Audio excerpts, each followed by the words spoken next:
L'histoire de Saad ibn Mu'adh, l'homme dont la mort a fait trembler le trône d'Allah, est l'une des plus émouvantes de l'islam. Épisode 1. Un guerrier au destin exceptionnel. Imaginez un homme dont la foi était si grande que même les anges l'ont honoré. Un homme qui, en seulement quelques années, a marqué l'islam au point que le trône d'Allah a tremblé à sa mort.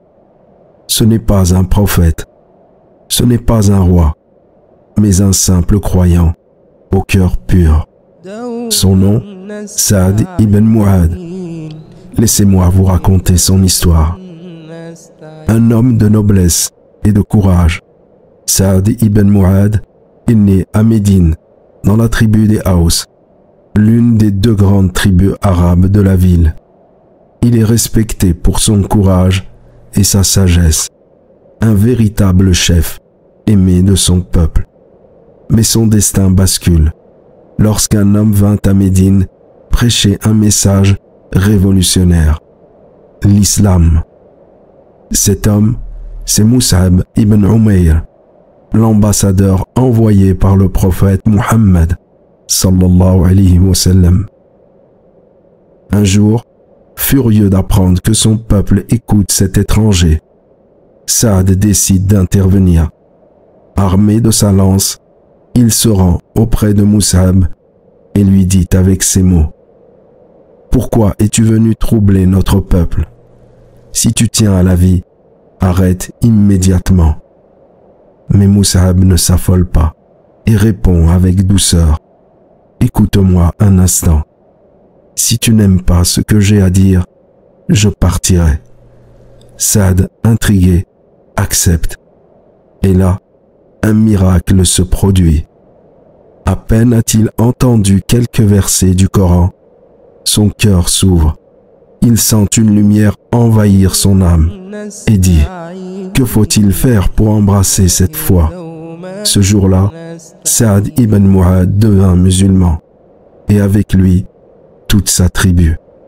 Il ne le sait pas encore, mais son destin est déjà scellé. Épisode 2.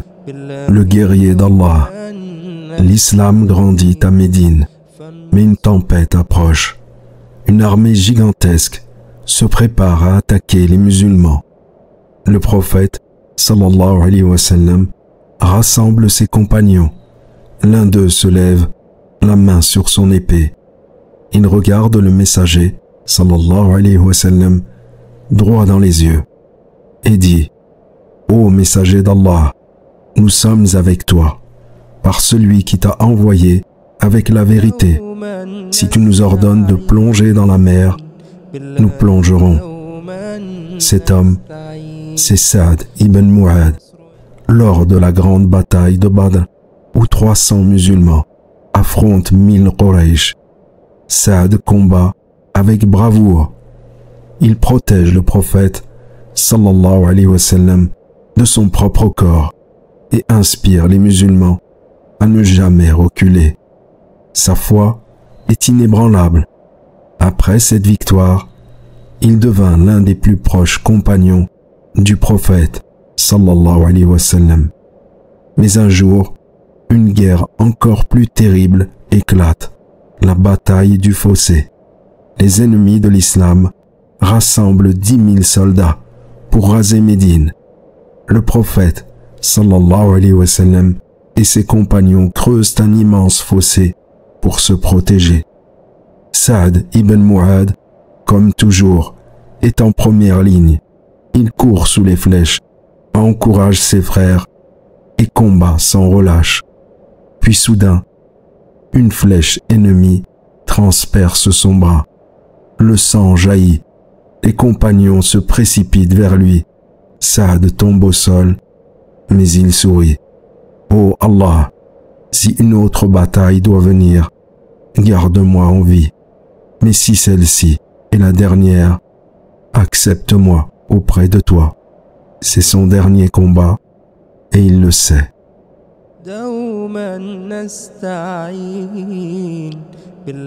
Épisode 3. Le trône d'Allah tremble. Saad ibn Mu'ad est gravement blessé. Il est transporté dans une tente où le prophète, sallallahu alayhi wa sallam, vient lui rendre visite chaque jour. Il souffre, mais il ne se plaint pas. Il lève les mains et fait une dernière invocation.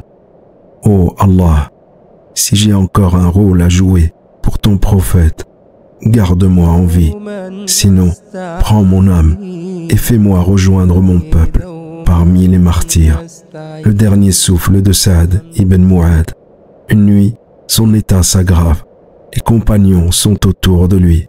Son regard se pose une dernière fois sur le prophète, sallallahu alayhi wa sallam. Il murmure: « J'atteste qu'il n'y a de Dieu qu'Allah et que tu es son messager. » Puis il rend son dernier souffle. Le prophète, sallallahu alayhi wa sallam, baissa la tête. Puis d'une voix tremblante, il dit: « Le trône d'Allah a tremblé à la mort de Saad ibn Mu'ad. » Les compagnons sont bouleversés. Jamais le prophète, sallallahu alayhi wa sallam, n'avait prononcé une telle parole pour un autre homme. Une mort honorée par les anges. Quand les musulmans portent son corps, il semble plus léger que d'habitude. Les anges eux-mêmes le portent avec eux. Le prophète, sallallahu alayhi wa sallam, regarda son tombeau et dit: « Il a été honoré d'un accueil que peu d'âmes recevront. » Mais même lui, il a ressenti la pression de la tombe. Les compagnons pleurent. Un géant de l'islam vient de partir. Et son histoire ne mourra jamais. Saad ibn Mu'ad n'a vécu que quelques années en tant que musulman, mais son engagement a marqué l'histoire. Il n'était ni riche, ni roi. Il n'avait ni palais, ni armée, mais il avait une foi inébranlable. Il nous prouve que ce qui compte, ce n'est pas la durée de notre vie, mais la manière dont nous l'utilisons.